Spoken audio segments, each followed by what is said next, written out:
नमस्कार दोस्तों, कभी आपने नोटिस किया है कुछ लोग हर रोज़ दुख की बात करते हैं। कहते हैं मेरे साथ ही ऐसा क्यों होता है, मैंने किसी का बुरा नहीं किया फिर भी जीवन खराब क्यों है। और वही कुछ लोग होते हैं, कम साधन होते हैं फिर भी चेहरे पर शांति होती है। तो सवाल उठता है, क्या भगवान किसी से ज़्यादा प्यार करते हैं या फिर हम खुद कोई ऐसी गलती कर रहे हैं जो धीरे धीरे जीवन को अंदर से तोड़ रही है। आज मैं आपको कोई डराने वाली कहानी नहीं बताऊंगा।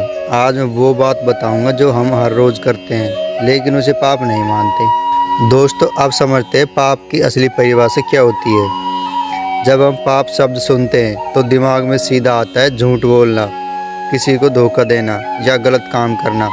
लेकिन सच्चाई ये है, हर गलत काम पाप नहीं होता और हर पाप तुरंत दिखाई भी नहीं देता है। कुछ पाप ऐसे होते हैं जो धीरे धीरे असर दिखाते हैं और वही पाप सबसे ज़्यादा दुख देते हैं। दोस्तों, अब देखते हैं सबसे आम लेकिन सबसे खतरनाक पाप के बारे में। अब ध्यान से सुनिए। सबसे बड़ा पाप है अपनी गलती न मानना।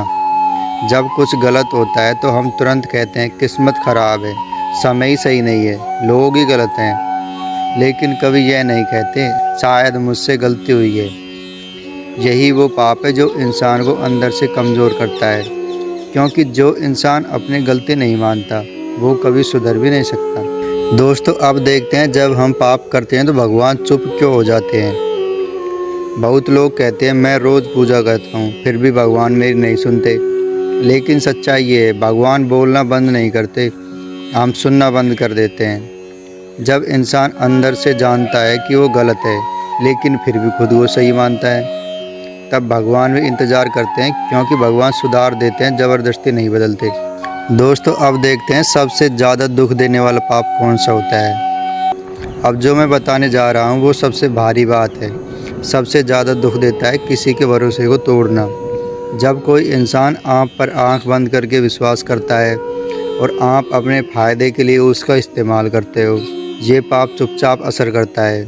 ना तुरंत सज़ा मिलती है, ना तुरंत कुछ बिगड़ता है, लेकिन धीरे धीरे रिश्ते टूटते हैं, काम बिगड़ते हैं और मन अशांत हो जाता है। यही सबसे बड़ा पाप होता है। आपने देखा होगा कुछ लोग सब कुछ करने के बाद भी खुश नहीं रहते। असल में दुख बाहर से नहीं आता, दुख अंदर से चलता है। जब हम जानते हैं कि हमने किसी का दिल दुखाया है लेकिन उसे ठीक नहीं करते, तो वही बात हर खुशी को अधूरी कर देती है। चलो दोस्तों, अब देखते हैं इसका समाधान क्या है। अगर आप चाहते हैं कि जीवन में शांति आए तो बहुत बड़ी पूजा की ज़रूरत नहीं है। बस इतना करिए, अपनी गलती मानिए, किसी का दिल दुखाया है तो माफ़ी मांगिए, अगली बार वही गलती ना दोहराएं और खुद से झूठ बोलना बंद करिए। यही सबसे बड़ी पूजा है। दोस्तों, याद रखिए, भगवान सज़ा देने में जल्दी नहीं करते लेकिन संकेत ज़रूर देते हैं, और दुख सबसे बड़ा संकेत होता है। और अगर आप समझ जाएंगे तो रास्ता अपने आप बदल जाएगा, क्योंकि जब इंसान बदलता है तो किस्मत को भी बदलना ही पड़ता है। दोस्तों, ऐसे ही रहस्यमय वीडियो देखने के लिए चैनल को लाइक करें, शेयर करें और सब्सक्राइब करें। धन्यवाद।